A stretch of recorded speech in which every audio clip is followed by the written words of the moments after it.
Xarici vətəndaşlara patent aldıqdan sonra işə düzəlmə müddətləri ilə bağlı xatırlatma edilibdir. Rusiyada əmək fəaliyyəti ilə məşğul olmaq üçün patent alan xarici vətəndaşlar patentin verildiyi gündən etibarən 2 ay ərzində rəsmi şəkildə işə düzəldiklərini təsdiqləməli və bununla bağlı müvafiq bildirişi patenti təqdim etmiş Rusiya Daxili İşlər Nazirliyinin ərazi orqanına göndərməlidirlər. Bu tələbin yerinə yetirilməməsi patentin ləğv olunmasına, ölkədə qalmaq və işləmək üçün qanuni əsasların itirilməsinə, eləcə də Rusiya Federasiyasını tərk etmək zərurətinə səbəb ola bilər.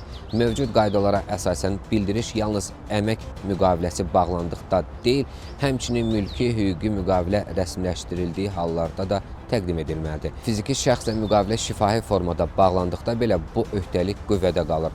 Daxili İşlər Nazirliyindən bildirilib ki, əmək fəaliyyətinin həyata keçirilməsi barədə bildirişin təqdim edilməməsi patentlərin ləğv edilməsində ən geniş yayılmış səbəblərdən biridir.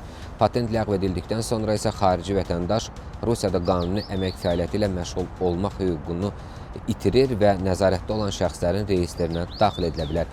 Bundan əlavə, patent ləğv olunduğu halda xarici vətəndaş yeni patent almaq üçün yalnız 1 ildən sonra yenidən müraciət edə bilər. Qeyd edim ki, bildiriş forması Rusiya Daxili İşlər Nazirliyinin 5 sentyabr 23-cü il tarixli əmri ilə təsdiq edilibdir. Sənəddə bütün məcburi xanalar düzgün şəkildə doldurulmalıdır. Səhvlər, natamam məlumatlar və ya zəruri məlumatların olmaması bildirişin qəbulundan imtinaya səbəb ola bilər.